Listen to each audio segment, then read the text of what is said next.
Okay, well, everybody, welcome. It is 1 o'clock Pacific time, and let's get this meeting started. And I'll start with just a quick overview of the Diffuse Gas and Cosmic Ecosystem Science Interest Group.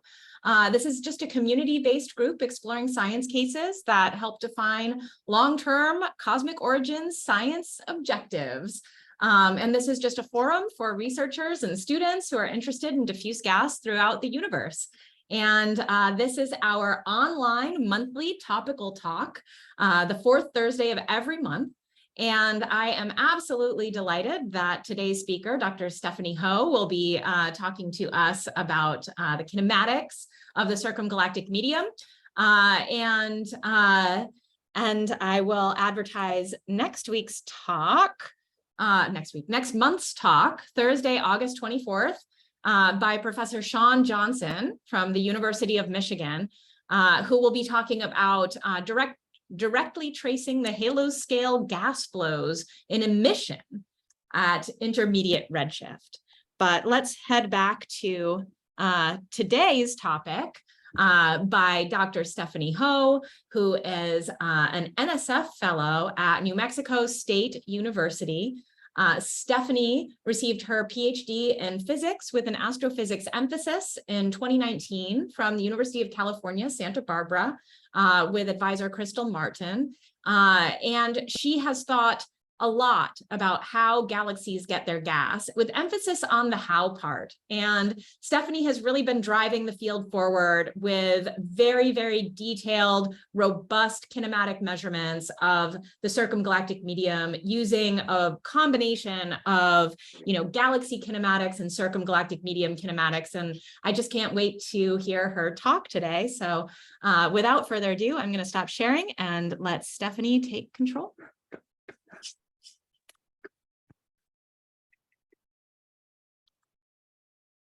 Thank you, Jess, for the super kind introduction. I'm trying to share my screen here. Let's see. So I hope you're seeing the presenter view that I'm seeing on my screen. Wonderful. So again, thank you so much for the really nice introduction. That is I'm happy that you're impressed on my work. So today I'm talking about the kinematics of the circumgalactic medium. So most of baryons associated with galaxy halos are not in the galaxy itself, but in the circumgalactic medium. The circumgalactic medium, or the CGM, is the diffuse gas around galaxies which extend beyond the galaxy stellar disk and to the field radius, or even further. The CGM holds the matter-enriched gas flown away from the galaxies perpendicular to the disk plane, as shown in pink in this picture. And the CGM also regulates the gas accretion onto galaxies by continuously supplying gas to the galaxy disk to form stars. Therefore, the CGM plays an important role to the evolution of galaxy and the assembly of galaxy disk. So why exactly the CGM is important for galaxy evolution? That's because the galaxies need gas to fuel star formation. So here on the left, we show a plot for the history of cosmic star formation. So the vertical axis shows the star formation rate per unit volume. Horizontal axis shows the redshift per time. While we see there's a variation of the star formation rate at different times in the past, the main point is that galaxies have been continuously forming stars throughout the cosmic time. And in order to do so, the galaxies need to use gas and fuel and continuously turn this gas into stars. But the problem is that the galaxies themselves do not have enough gas to sustain the star formation activities indefinitely. And this point is illustrated by the histogram here on the right, where we see the distribution of gas consumption timescale of a sample of nearby disk galaxies. Typically, the gas consumption timescale is just a few gigayears, which means that after a few gigayears, the galaxies will use up their gas and can no longer form stars. Therefore, in order to form stars continuously, galaxies need some gas supply. And where does that gas supply come from? The circumgalactic medium. And one important point to make is that the CGM is also a baryon and metal reservoir. And this is illustrated by this histogram here, which is showing the fraction of baryon budget for different components of around the galaxies for typical L-star or Milky Way-like galaxies. So here, the blue bar on the left, it shows the galaxy disk component. It accounts for around 20% of the baryon budget. And for different components of CGM that is shown in the middle three bars here, and when I say different components of a CGM, it actually means different gas phases of a CGM, which we will talk more about later. But for now, what we need to see is that if we add up the contribution from the baryons from the different components of CGM together, if we add up these three bars together, the CGM can actually account for at least half of the baryon budget associated with an L-star halo. And then perhaps one observational challenge for observing or studying the CGM is that the CGM has very low gas density, which makes it really hard to be directly imaged. But still, we can detect the CGM in absorption by looking in the sight lines of background quasars. So here's the simple picture of that idea. So let's say there's our target galaxy, and there's the diffuse circumgalactic medium around it. If it happens to a bright light source, for example, a bright quasar behind the galaxy at a small angular separation on the sky, we can then look in the quasar sight line and obtain a quasar spectrum. The diffuse circumgalactic gas around our galaxy in the foreground will then imprint absorption lines onto the quasar spectrum. These absorption lines are just like atomic fingerprints, which can tell us information regarding the CGM of our target galaxy. For example, the gas column density, the gas kinematics, etc. And another important point to note is that the CGM is multiphase, which means that it consists of gas structures of different temperatures and densities. As shown in this plot here, the vertical axis shows temperature, horizontal axis shows density. We see that the CGM spans over 2 orders of magnitude in temperature and several orders of magnitude in terms of density. And for observers, in order to study the gas in these different gas phases or different underlying temperature of densities, what we do is we typically observe different metal ions, and these names of metal ions are actually shown in these like boxes that I hope you can see on the screen. Observers typically look at these different metal ions and use these metal ions as tracers for the gas at that particular underlying temperature and density. And in fact, using this method, there are a lot of effort in the past that try to characterize the properties of the CGM. One commonly observed ion is magnesium-2. And when I say magnesium-2, I mean a singly ionized magnesium ion that traces the cool 10 to the 4 Kelvin gas of the CGM. So the plot here on the left, the vertical axis shows the strength of magnesium-2 absorption. The horizontal axis shows the projected distance between the quasar sight lines and the galaxy center. So each point on this plot represents one quasar sight line. We see that the strength of the magnesium-2 absorption drops quickly with increasing distance from the galaxy center. And in fact, for sight lines beyond 100 kiloparsec, we rarely detect magnesium-2. You see, most of these points are lighter, they have downward arrows, they're actually non-detections. Therefore, when we look at the upper panel here, we see that the detection rate of magnesium-2 also drops quickly with increasing distance from the galaxy center. Another ion that have received quite a lot of attention, especially receive a lot of attention, especially in the last decade, is the highly ionized oxygen-6. And when I say oxygen-6, I actually means that the oxygen 5+ ion, which is widely expected to be tracing the warm hot CGM at 10 to the 5.5 Kelvin.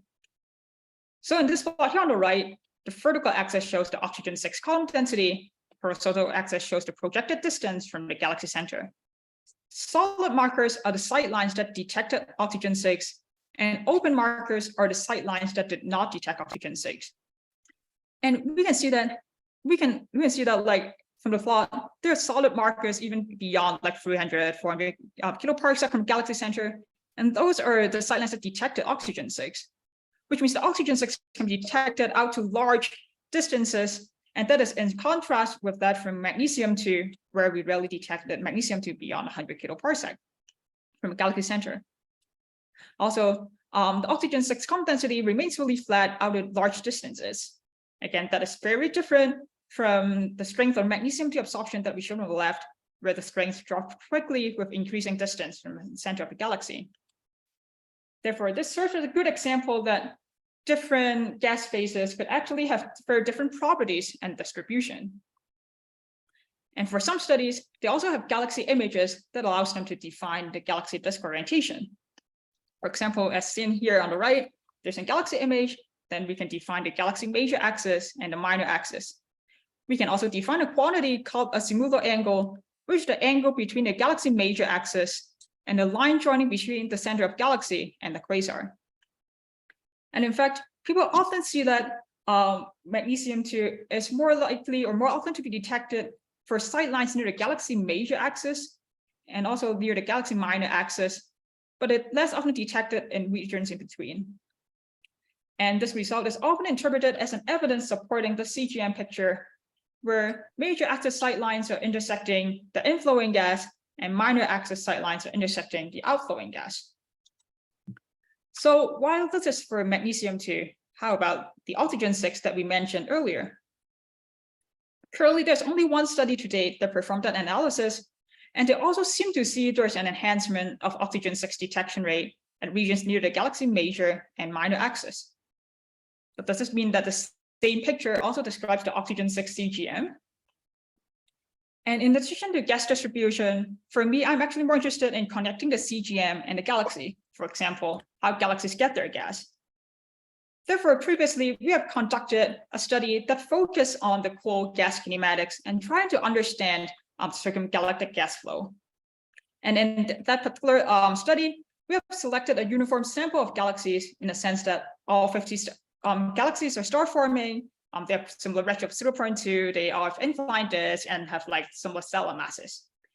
And for each galaxy, there's a background quasar at the back of the galaxy at a small angle of separation on the sky, such that the quasar sight lines are intersecting within 100 kiloparsec from the galaxy center, which means that these sight lines are supposed to be probing the inner CGM of these galaxies. We then work and interpret the circumgalactic absorption in the reference frame of the galaxy disk. First, we define the quantity azimuthal angle that we talked about earlier, which is the angle between the galaxy major axis and the line joining between the center of a galaxy and a quasar. We then measure the galaxy spectrum to obtain a galaxy rotation curve, as illustrated by these red points and curves here. Positive side means the galaxy disk is rotating away from us, therefore it's redshifted. Negative side means the galaxy disk is rotating towards us, therefore it's blue shifted.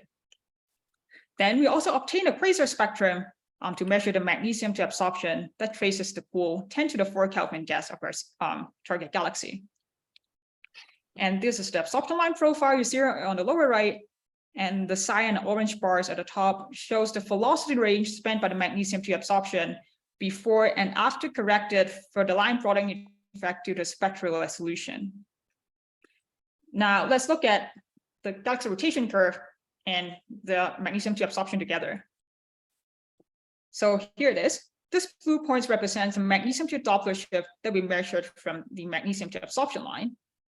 And again, the cyan and orange bar shows the velocity range spent by the magnesium-2 absorption before and after corrected for the line broadening effect due to spectral resolution. So in this particular example, the magnesium-2 Doppler shift is blue shifted. The side of the galaxy disk is also blue shifted, which means that at least for this example, the magnesium-2 Doppler shift shares the same sign as the rotation of the galaxy disk of the same side, which means that the gas rotates with the galaxy disk. And this pattern is not just unique for this particular example. In fact, when we look at more galaxy quasar pairs, when we look at our full sample, this is pretty common. Gas that is tens of kiloparsecs away from the galaxy center seems to know about how the galaxy disk is rotating, and then it co-rotates with the galaxy disk. So while there's a one galaxy example, let's look at our full sample. So in this plot here, the horizontal axis, we align the horizontal axis, the galaxy major axis of each of the galaxy. We align the vertical axis with each of the galaxy minor axis. Each point represents a quasar sight line around each galaxy. Red color means that the magnesium-2 Doppler shift that we detected has the same Doppler sign as that of the rotation of the galaxy disk of the same side, which means that the gas is co-rotating with the galaxy disk. The white points are the sight lines where the magnesium-2 absorption detected is at the galaxy systemic velocity. Blue color are the sight lines that the magnesium-2 Doppler shift detected is opposite to that with the disk rotation. This means that the gas has a net counter rotation. And crosses are the sight lines that did not detect magnesium-2. So when we look at this plot, we see that at this lower region of the plot, we do not see any blue points. which means that we do not detect any net counter-rotating magnesium to absorber within 45 degrees from a galaxy major axis. But then if we go to regions closer to the galaxy minor axis, we start to see some blue points, some red points. It means that the Doppler shift at the minor axis sidelines does not correlate with the disk rotation. So just from this measurement alone, we already see that the distribution of the magnesium to Doppler shift is incompatible with gas moving randomly in a spherical halo. And we do not detect net counter-rotating whole magnesium to gas within 45 degrees from the galaxy major axis. But what does this mean, and how does this relate to how galaxy disk evolves? We call that the evolution of galaxies requires continuous gas inflow. I've already shown you this histogram earlier in the talk, and the main point of showing this plot is that the gas consumption timescale for disk galaxies are typically too short for sustaining the galaxy star formation. And this implies that in order to continuously forming stars, galaxies need some sort of gas supply. So can the co-rotating gas that we detected actually feed the galaxy disk? And how extended are these co-rotating gas structures are? We don't know where the absorbing gas lies along the line of sight. So let's consider the hypothesis that one of the components come from gas on the disk plane. And then let's compute the disk radius r at where the sight lines intersect the disk plane, as shown in green in this picture. And we also calculate the line of sight velocity that we would have detected if the gas is moving on a circular orbit on a disk plane. Let's ask the question that, can we use this simple disk model to predict the velocity of the magnesium to absorber? So in this plot here, the vertical axis shows the line of sight velocity that we would have detected if the gas is moving on a pure circular orbit on the disk plane. The horizontal axis shows the line of sight velocity of the magnesium to absorption that we actually detected. Each point is a quasar sight line and that detected magnesium 2, and they're colored by the disk radius r that it intersected, the sight line intersects the disk plane. So lighter color means the sight lines are intersecting the disk plane at smaller radii, and darker color means the sight lines are intersecting the disk plane at larger radii. So let's first focus on the lighter points, for example, the white points, which are the sight lines that intersect the disk plane within 70 kiloparsec in radius. And we actually see sort of a correlation between the two velocities that we plotted here, which are the velocity that we expect to detect for gas on a circular orbit and velocity that we actually measured. But then if we look at the darker color points, for example, the black points, those are the sight lines that intersect the disk plane at large radii, we no longer see the same correlation. Therefore, can we use the disk model to predict the velocity of the magnesium to absorber? Well, not all the times, but yes, approximately if the sight lines are intersecting the disk plane within like 70, 80 kiloparsec from the center of the galaxy. But even so, another thing that we see is that even though the gas seems to be co-rotating the galaxy disk, most of the absorption component cannot actually be on a pure circular orbit in disk plane. And this is illustrated by this diagram here, where the horizontal axis shows the disk radius r, and then normalized by the halo-sphere radius. Vertical axis shows the velocity normalized by the galaxy asymptotic rotation speed. The magenta curves and points on the left shows the rotation curve for individual galaxies. The cyan point shows the magnesium to absorption, the Doppler shift of magnesium to absorption, and then projected onto the disk plane. The black and yellow bars shows the velocity range spent by the magnesium to absorption before and after corrected for the line plotting effect due to spectral resolution, and then projected on the disk plane. If we extend the galaxy rotation curve following this black line, we see that most of the cyan points fall below this black line. This means that most of the magnesium 2 gas is not moving fast enough to stay on a pure circular orbit. So if the gas is not moving a circular orbit, then what's it doing? Could it be actually spiraling towards the galaxy center and eventually feed the galaxy disk? Therefore, what we did next is to try to use or develop simple geometrical models and use that to explain the magnesium to absorption that we measured along the sight line, and therefore use that to do some estimation on some inflow properties, for example, the gas inflow speed. So here on the left, here's the very simple radial inflow model in the disk plane. This model consists of two velocity components, which are the rotation component and the radial inflow component. And in order to use a disk model, we need to know the galaxy disk orientation. So typically, when you look at galaxy images, especially at like this kind of redshift around 0.2, what you see is an ellipse, and you can measure the disk axis ratio and the galaxy major axis position angle. But even so, there's still a degeneracy of which way the galaxy disk is tilted on the sky, whether it's this way or the other way, as illustrated by this diagram here on the right. But in fact, we can actually resolve this degeneracy if we can resolve the spiral arm structures of the galaxy. And this is illustrated by this diagram here on the right. So if we can resolve the galaxy spiral arm structures, for example, from images, galaxy images, and if we have measured the galaxy disk rotation direction, then we can determine like which way it's rotating. And because like generally the spiral arms follows the direction of rotation, by combining these two of information, we can then deduce which way the galaxy disk is tilted. And I also want to take this opportunity to emphasize the importance of having high quality or high resolution galaxy images. So here you see a set of galaxy images. So each row actually shows the same galaxy. And different columns are showing the images taken from different instruments and in different wavebands. So in the leftmost column, we're looking at the R-band image from the Sloan Digital Sky Survey, the SDSS. So we see an ellipse that's pretty much very typical for galaxies at this redshift that we're looking at.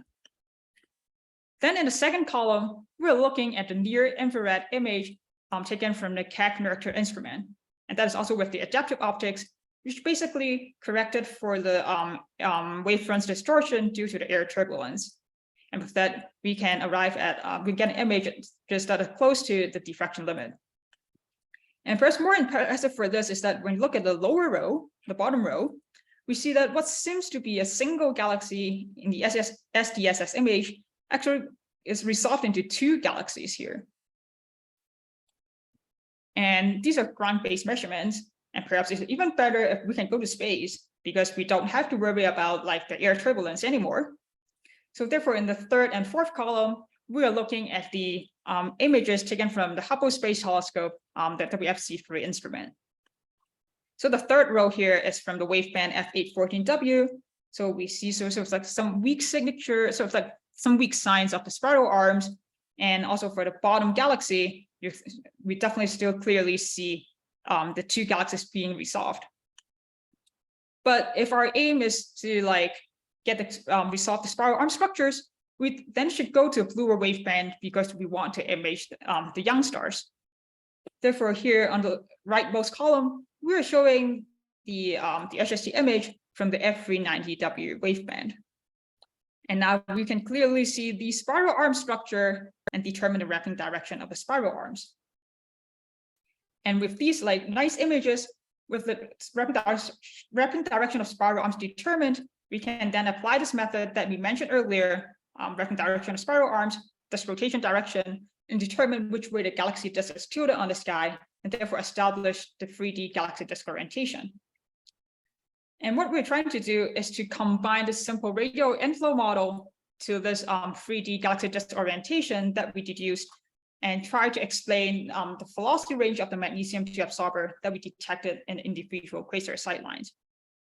The reason why this 3D disk orientation, or which way the galaxy disk flip matters, is because by flipping the disk, we actually change how the two velocity components are added together, and that will change the prediction of the line of sight velocity that we measured, and also the overall velocity range that we expect to detect in the quasar sightline. And in fact, using this method and using that on some of our quasar sightlines, we're able to constrain the radial inflow speed to around 30 to 70 kilometers per second, or we can rule out the detection of radial inflow in one of those sightlines. So that is sort of the observational part for the cool magnesium-2 gas that I have prepared for today. So if you remember earlier in the talk, I talked about the cool magnesium-2 gas. I mentioned about the multiphase CGM, and I definitely give a special emphasis on the oxygen-6. You have seen this slide earlier, and it seems that people have been seeing enhancement in the detection rate for both magnesium-2 and oxygen-6 near the galaxy major and minor axis. And then we asked the question that does the same picture also describe the oxygen-6 CGM? Now we can also look at the kinematics of the gas. So I've shown you that we have shown the cool magnesium-2 gas, especially for those detected in major axis sightlines, co-rotates through the galaxy disk. Then how about for oxygen-6? Well, observationally, it seems not rare to see there's some kinematic correspondence between the oxygen-6 gas and the cool gas traced by lower ions. This is illustrated by some of the sightlines here you show on the right-hand side plot, and those are taken from free sightlines from Cosilo survey. And in all of these plots, the orange line shows the oxygen-6 absorption line profile. The green color shows the absorption line profile of the cooler gas traced by the silicon-free ion. And while we see that they don't have the exact same profile shape, they more or less occupies the same velocity range.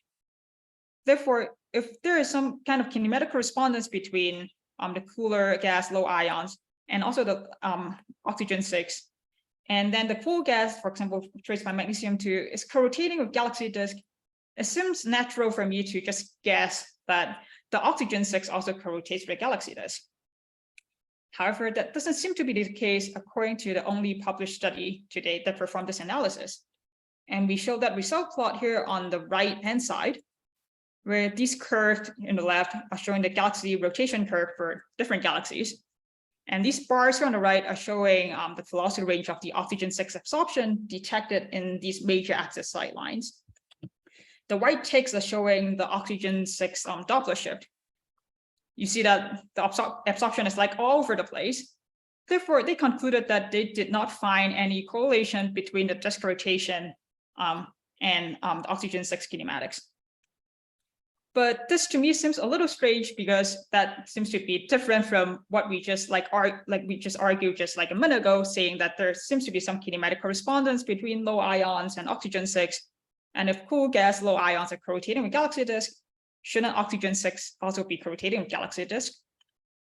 Therefore, what we have been doing currently is our ongoing project is to look more into this issue of oxygen-6 kinematics, the relationship of the cooler gas low ions, and also their relationship with the galaxy disk rotation. So in this ongoing study that we're working on, we're focusing on the oxygen-6 kinematics, and we also try to select a uniform sample of galaxies where it consists of 20 star-forming galaxies with similar redshift of 0.25. They all have inclined disk with this inclination angle larger than or equal to 45 degrees, and they have similar stellar masses. And we only focus on major axis sightlines in this survey, which means that for each galaxy, the background quasars is within 45 degrees from the galaxy major axis.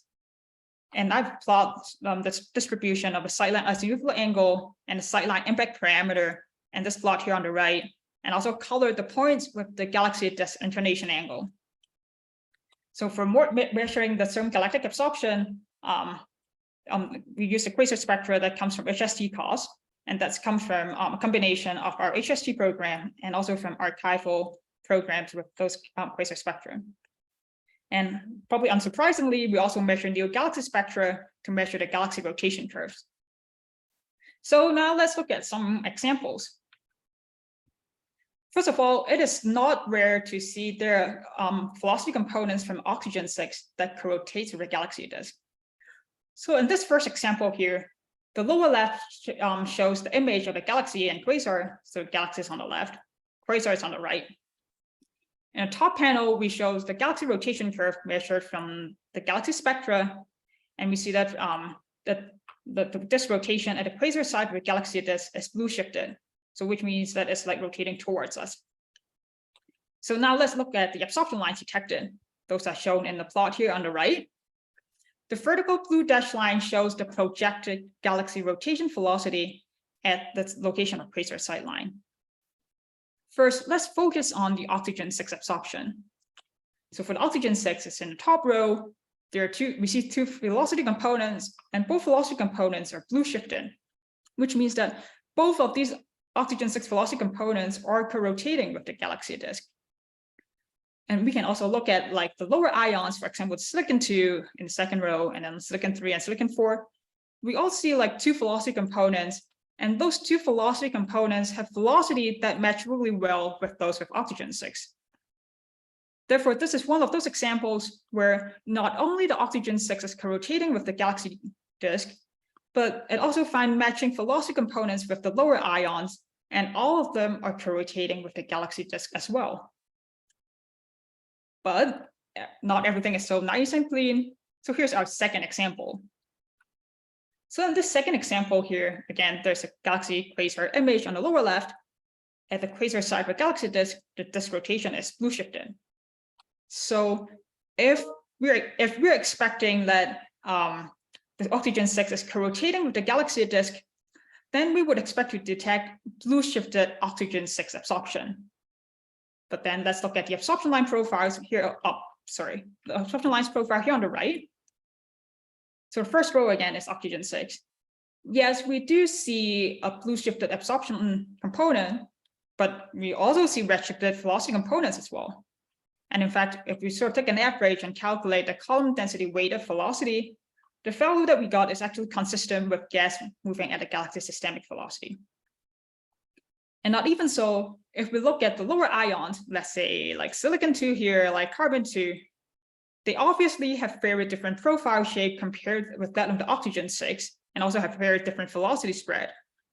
In particular, in oxygen-6, we see the strong counter-rotating redshifted velocity component, and that is not showing up in, like, for example, silicon-2, and be like super weak here in carbon-2. Therefore, this is one of those examples that clearly the low ions and the oxygen-6 do not have like exactly the same absorption line profile, and only some of the oxygen-6 velocity components can be matched with the lower ions, and only some of the oxygen-6 velocity components are co-rotating with the galaxy disk. So here, just two examples. Now let's look at our of the oxygen-6 velocity components that we detected from our sample. So here, horizontal axis shows the sightline impact parameter, which are the projected distance between the sightline, the quasar sightline, and the galaxy center. Vertical axis shows velocity. Each point here, each circle represents one oxygen-6 velocity component that we detected. And the size of the circle scales with the oxygen-6 column density. One important thing to note about this plot, and also the similar plots in following the next few slides, is that when we're constructing this diagram, we define the galaxy rotation curve to have a positive velocity at the quasar side of the galaxy disk. This means that a positive oxygen-6 velocity component that you're seeing on these plots does not mean that the oxygen-6 is moving away from us, therefore it's redshifted. Instead, it means that that oxygen-6 velocity component shares the same sign as the rotation of the galaxy disk, which means that for oxygen-6 is co-rotating with the galaxy disk. So in this plot here, we see a lot of data points. A lot of points are lying on the positive side, and those are the velocity components, the oxygen-6 velocity components that are co-rotating with the galaxy disk. And those points, there's also a number of points here on the negative side, and those are the oxygen-6 velocity components that are counter-rotating with the galaxy disk. So first, let's simplify this figure by calculating the column density weighted velocity. And that is shown in the black crosses here. It's hard to see with like circles and crosses. Now we're going to remove the circles and just leave the crosses. And now we're going to zoom in the velocity range. And then we also color the plot this way such that it's easier for our eye. So the points in the positive side, the points in the red regions are the sightlines that the oxygen-6 absorber has a net co-rotation. Points in the gray region are the sightlines where the oxygen-6 absorber is consistent with being at a galaxy's systemic velocity. Points in the blue regions are the sightlines where the oxygen-6 absorber shows a net counter rotation. So one thing that we kind of see is that it is very rare to see a net counter rotating oxygen-6 absorber. So we see one here at large distance, is around like close to 300 kiloparsecs from a galaxy center. This sightline is actually beyond the view radius of that particular galaxy. And of course, we also see one of a counter rotator here at a smaller impact parameter. But the main thing that I'm trying to show here is that it seems that it's kind of rare for our sample to see net counter rotators. Okay, so this is about like sort of like the column density weighted velocity. Let's go back to our original plot of showing of the oxygen-6 velocity components. So earlier, if you remember, I showed you two galaxy quasar pairs example. We see that some oxygen-6 velocity components seems to be able to match up with some lower ions like silicon-2 and silicon-3 in terms of the velocity space. But in some cases, some of the oxygen-6 velocity components are not able to be matched with the lower ions. And we're therefore curious to see that are there any differences for those oxygen-6 velocity components that can be matched and those cannot be matched with the lower ions. So let's start trying to match like oxygen-6 with silicon-3. Unfortunately, not all of our sightlines have spectra that cover the wavelength for silicon-3 and oxygen-6. Therefore, here you see there are some points that are removed, and those are the sightlines that like do not have the spectral coverage of a silicon-3. It does not mean that silicon-3 is not detected. It's just like we don't have the spectra to know whether it would be detected. Okay, so we can use the full sample, so we are going to use the smaller subset of our sightlines. Now we are going to highlight the oxygen-6 velocity components, where its velocity can be matched with the velocity components from silicon-3 detected in the same sightlines. And here they are showing up with this highlighted with the stars. So now I'm just going to move the plot to the side, and it's exactly the same plot. So now let's start to do some counting. So among the sightlines that we detected, among the sightlines that we have spectra that covers silicon-3 and oxygen-6 wavelength, we have detected 35 oxygen-6 velocity components, among which 13 of them can be matched with the velocity can be matched with silicon-3 absorption in the same sightline, and the remaining 22 of them cannot be matched. So let's look at the numbers for the counter-rotating velocity components. So the counter-rotating oxygen-6 velocity components are the velocity components that falls in this like negative region in this plot. And among the subset for the oxygen-6 velocity components that can be matched with silicon-3, there's actually only one that's counter-rotating the galaxy disk. Like among the subsample with the stars, there's only one of them falls on the negative side. And that's one out of the 13 cases, so like around 8% of the time. And if we consider the other subsample of oxygen-6 velocity components that cannot be matched with silicon-3, we find 8 of them are actually counter-rotating out of the 22 of the subsample, and that's 36% of the time. Therefore, we seem to see that for oxygen-6 velocity components that can be matched with silicon-3 seems to be rarely counter-rotating. Similarly, we can also look at like the co-rotating velocity components. Those are the velocity components at the positive side on this plot. And again, for the subsample that the oxygen-6 velocity components that find in silicon-3 velocity match, there are 10 of them are actually co-rotating with the galaxy disk out of the 30 number of velocity components that find the velocity match. So it's like 10 out of 13 times we find a co-rotation for this subsample at 77% of the time. And for those oxygen-6 velocity components that cannot be matched with silicon-3, yes, we do find like 13 co-rotating velocity components, but that is out of the 22 of the subsample. So that's only like lower than 60% of the time. Therefore, this seems to suggest that the oxygen-6 component is more likely to be found to be co-rotating if it can be matched with a lower ion absorption line component, for example, silicon-3. So this for silicon-3, we can repeat the analysis again for other ions to demonstrate this again. For example, silicon-2. So what we're seeing, the style of the plotting is the same, but now instead of matching oxygen-6 with silicon-3, we're trying to find matching velocity components from oxygen-6 to silicon-2. Again, among the sight lines that we have spectral coverage for silicon-2 and oxygen-6, there are like 35 oxygen-6 velocity components, 9 of which can be matched with a silicon-2 velocity component in the same sight line, and 26 of them cannot. And then again, if we look at those that is counter-rotating the galaxy disk at the negative side of this plot, only 1 out of the 9 oxygen-6 velocity components with the silicon-2 match is counter-rotating, that is 11%.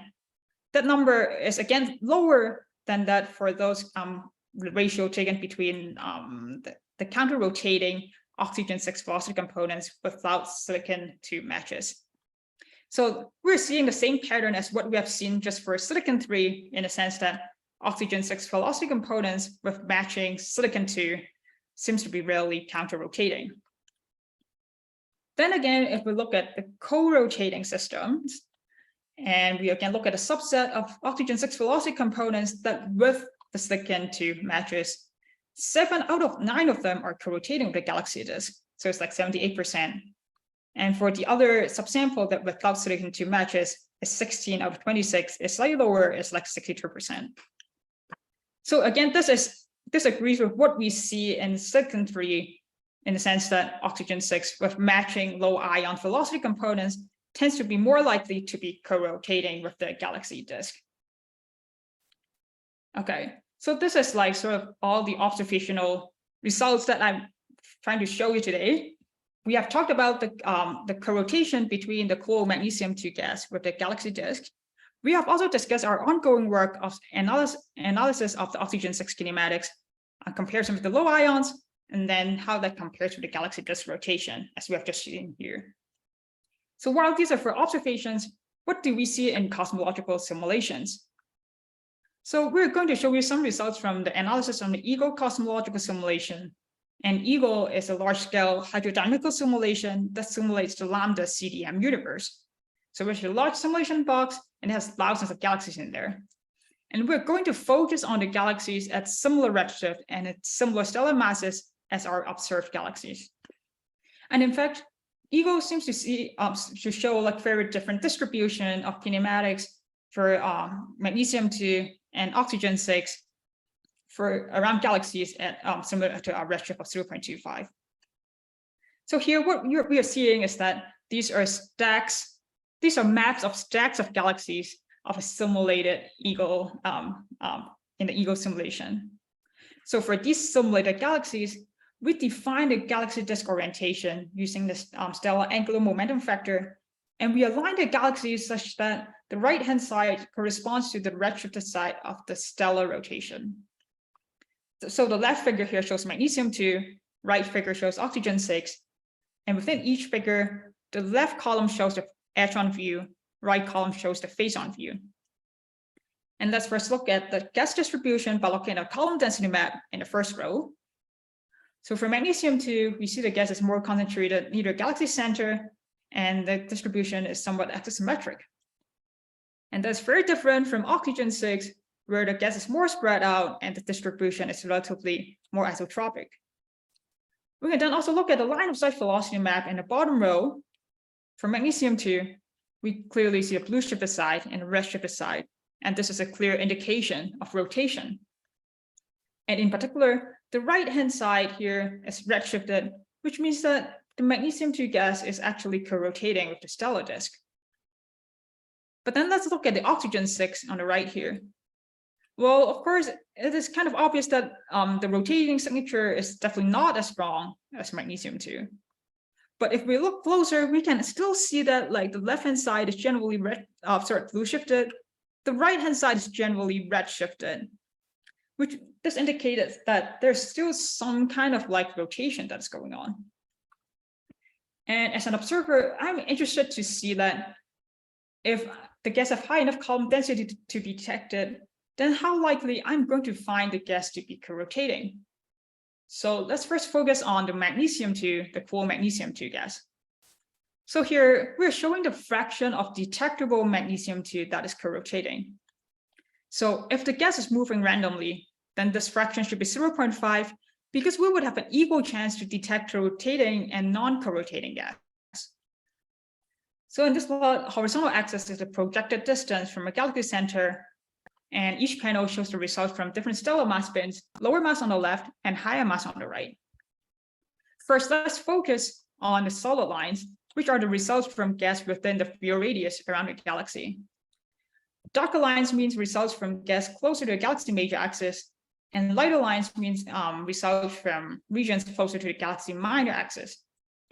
And in all these panels, we see that the darker lines lies above the lighter line, which means that it is more likely to find co-rotating magnesium-2 gas closer to the galaxy major axis than in the minor axis. However, observers do not know where the gas lies along the line of sight. Therefore, instead of associating the gas with the galaxy using a 3D radius, for example, one field radius that we are using here, observers typically associate the galaxies with the gas using a fixed line of sight velocity window around the galaxy's systemic velocity, for example, plus or minus 500 kilometers per second. And here at this lower right, we're showing you an example that by using that kind of selection of line of sight velocity, we could be potentially including a lot of stuff around the galaxy that's actually far away from a galaxy. So what I mean is this. Here is showing one example. This leftmost panel here is showing the magnesium-2 gas that we see for gas within the field radius. However, if we're going to select a gas within a velocity window of plus or minus 500 kilometers per second around galaxy systemic velocity, we actually see a lot of these extra structures that seems to be next to the galaxy. But in fact, they're actually structures that is far away from the galaxies. At least they're like beyond one field radius from the galaxy. Therefore, this kind of like extra structures that we detect potentially contaminates the rotation signature that we're looking for. And we're actually seeing that in the dash line, the purple dash line in top panels, and especially for lower mass spin, we see that the purple dash lines are falling below the solid lines, which means that these extra structures, by selecting the gas using a fixed line of sight velocity window, actually weakens the co-rotation signature and makes observers less likely to determine the gas is co-rotating. And as a result, we can be underestimating the radial extent of these co-rotating gas. And perhaps unsurprisingly, this effect does not only affect magnesium-2, it affects other gas, for example, oxygen-6.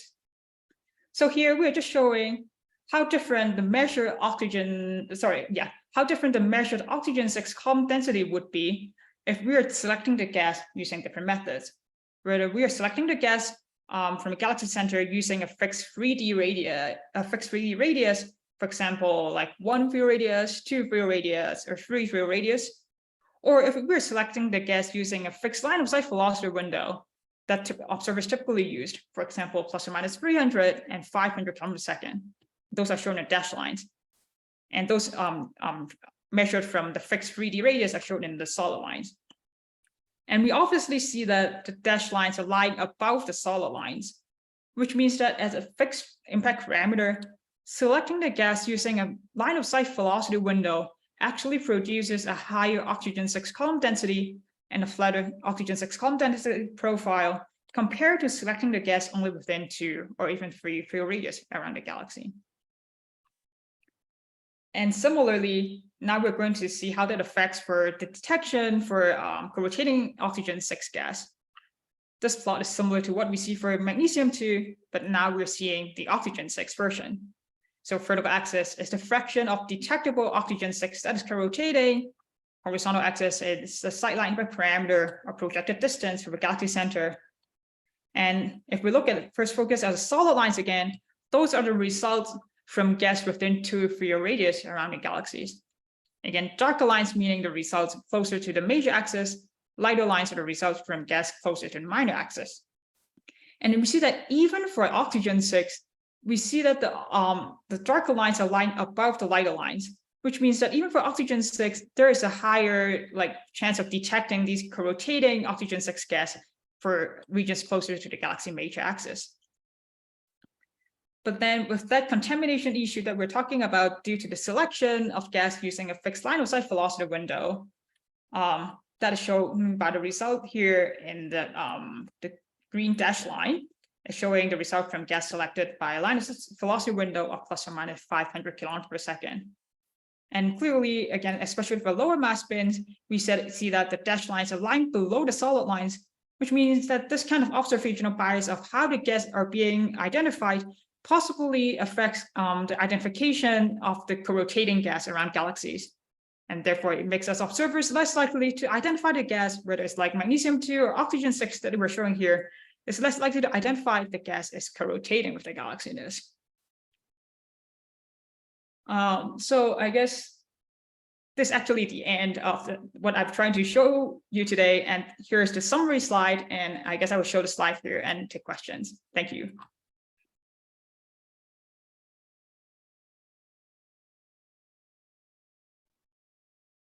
Thank you so much. We can all unmute and clap if you are so inclined. Thank you. Wow. So we have a little bit of time to ask Stephanie some questions. And what I would like to do is have people use the raise hand feature on this. And I will try to call on people in the order that they raise their hands to ask Stephanie some questions. And as moderator, I'll start with a question. So going back to where you're classifying, where you're matching silicon-3 and oxygen-6, and yeah, I love that stuff, obviously. I'm wondering if, and I was trying to tell based on like the sizes of the points in your figure, but what fraction of the oxygen-6 column density, like if you think about it just in total fraction of column density, is matched with silicon-3, or what fraction of the oxygen-6 column density is participating in co-rotation? If you think about it that way, as opposed to the match things. Yeah, sure. I think let's see if this plot might answer your question or it might not. I was actually trying to look at the column density. Okay, column density is here. Sorry, it's this one. For example, I'm trying to compare the column density from those velocity components with the match and those without a match. And I didn't show this plot because I'm still trying to understand, is this real or it just happens for the full sample as well? So for those with the matches, oxygen-6, regardless whether they're co-rotating, especially they're co-rotating or the full sample, it seems to have a higher column density compared to those without the match. But yeah, that's a good point. I have not really calculated for each sight lines, what's the percentage is matches, where the percentage is not matches. I haven't done that calculation, and that's something I should check. Yeah, that's super interesting to me. And then also there's this, I don't know, when you think about matching oxygen-6 with low ions, one of the other things is the oxygen-6 broad compared to the low ions or not? Narrow oxygen-6, broad oxygen-6, and that might be something to look at too. I'd be curious to see. Yeah, sure. But I guess that one is something I have to think about. But I haven't done that yet. One of the reasons is that you see that the number is starting to get smaller and smaller. We are trying to define this because okay, but then the matches, there's only 13 matches. If I'm going to define 30 matches into broad and narrow, then okay, that become a single digit number. How that suddenly become a number statistic thing. So I'm trying to be careful about that, but that's something that's definitely worth working on. Yeah, thank you. Excellent. Yeah, excellent work. Excellent talk. Thank you so much. What about questions from the general audience? People are feeling maybe very shy right now. I don't see any hands raised. Oh, I see a couple hands raised. That's great. All right. So the first hand I see is Seokjun.